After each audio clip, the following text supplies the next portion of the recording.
All right. So, how has crony capitalism developed and who is to blame, really? And if that's a question that you kind of come up with or you're curious about, a book for you would be The Great Deformation, The Corruption of Capitalism in America by David A. Stockman.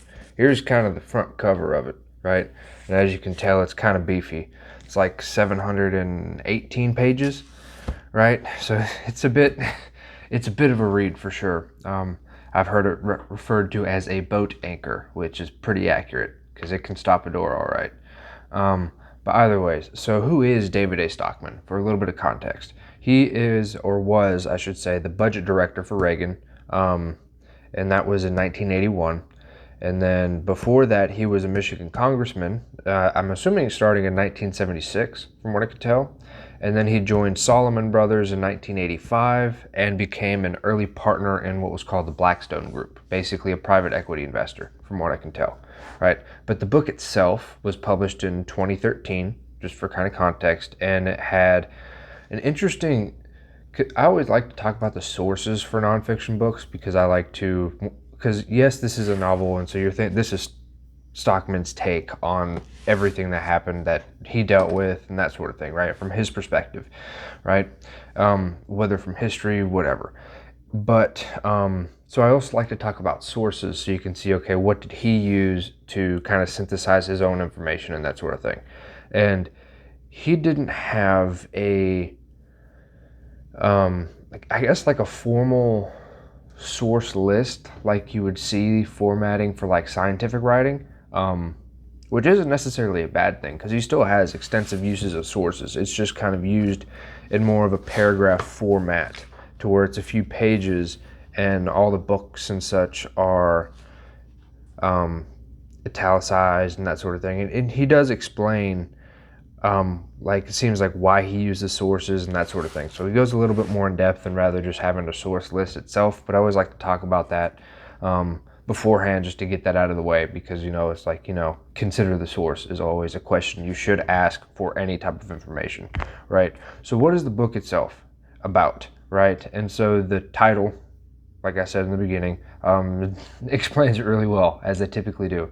So a lot of it's like how the Fed is kind of prey, so to say, for what he calls crony capitalism and basically the politics of it, right? So things like fiscal stimulus, monetary central planning, and financial bailouts, right? Those are all things he talks about extensively throughout his book, and he gives lots of data and lots of information about them, talking about specific numbers to specific companies and that sort of thing, right?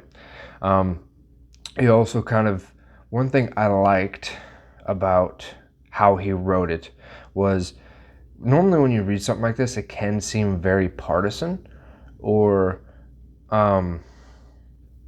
it just kind of attacks one side of the political spectrum, right? Which he did not do, right? He does have a very kind of seems fundamental viewpoint of the more, we'll say, Austrian school of thinking in a way, more or less, to say the least. But he did, and that's kind of the foundation of his argument.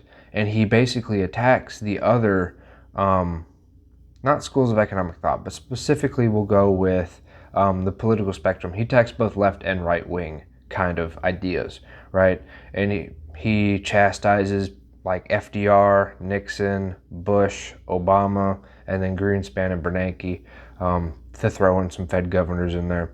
And then he also really kind of talks up, or you could say champions, those who kind of follow more of a balanced budget or financial discipline point of view. And he gives examples as Carter Glass, Harry Truman, Dwight Eisenhower, Bill Simon, Paul Volcker, Bill Clinton, and Shia LaBeouf, right? And I say all these names and stuff, not throwing in my own opinion in there, just kind of reciting the people he used and portrayed the argument for it, right? The whole point of this kind of video for a little bit of a book review is to talk about, how what he talked about from his perspective with his argument, right? To kind of, so you guys can watch the video and kind of be aware of what the book's about and then kind of make your decision, okay, do I want to sit down and read a 700 plus page book, right? Because it's a bit of a time investment, or can be at least, for a lot of people. Then a lot of people kind of want more information before they kind of commit that amount of time to something, right? So regardless, taking a quote from the inside cover, he skewers Keynesian spenders and GOP tax cutters alike and really kind of attacks both points of view, right? Just to kind of, again, reinforce that, I wouldn't say non-bias, because that's not a great way to describe it. But I think we'll say the best way to describe it is he attacks both sides or chastises both sides evenly, right? Relatively, right? He does it for both and treats them equally in that respect, right? And so, again, kind of another quote from the inside. So the Great Deformation explains how we got here and why these warped crony capitalism policies are an epochal threat to free market prosperity and American political democracy, right? And so that's really kind of the crux of his book, right? Is what he's really trying to get after.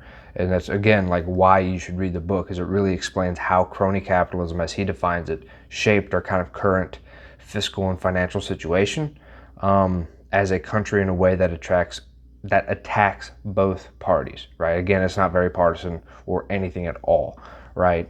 And so it's one of those. But he does go a lot in depth in like 2008. He also does a lot of older history, I'll say, just to kind of put that out there. So we'll kind of go over the parts, because it's not in chronological order. So like part 1, he calls it the BlackBerry panic of 2008. It's like the BlackBerry phones, which I thought was kind of comical. And then there's also the Reagan era revisited. So false narratives of our times is part 2, and he goes in for looks like about 50 pages or so about that.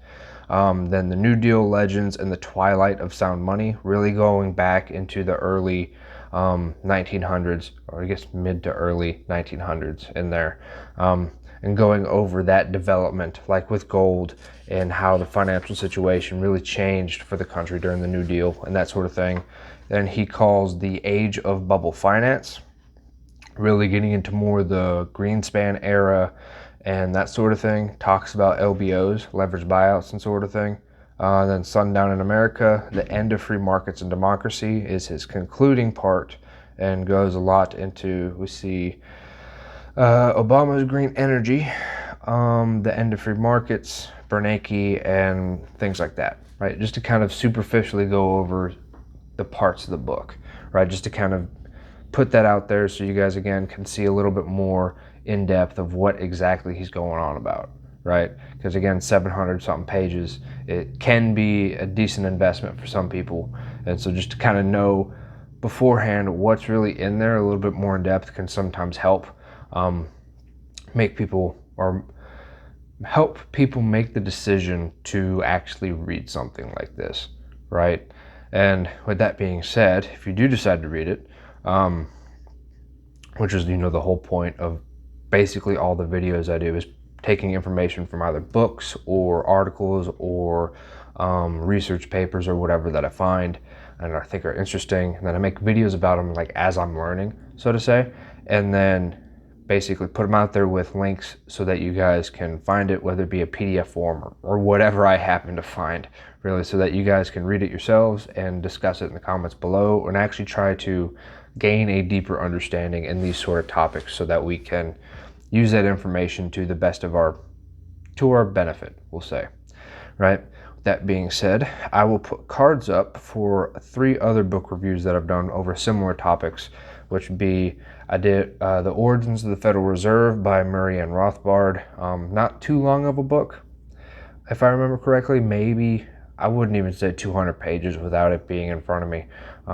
It wasn't that long, but it was still a pretty decent read. I believe it was only like a kind of a little collection of articles and small writings he's done. Also, And the Fed by Ron Paul, one that if you just got to read. It's one of those. And then The Creature of Jekyll Island, another kind of must read for people who are interested in this sort of thing. Doesn't necessarily mean you have to agree with it.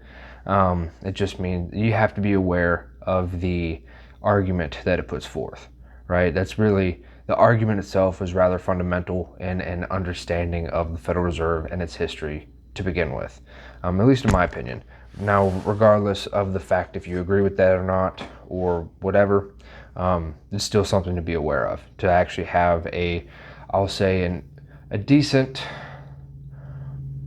intelligent argument to or for the Federal Reserve. It's just one of those, right? So with that being said, those cards will be strewn in the corner somewhere in whatever order I happen to find them in, because those videos we're talking about ranging from like 2 to 8 months ago, so they'll be somewhere.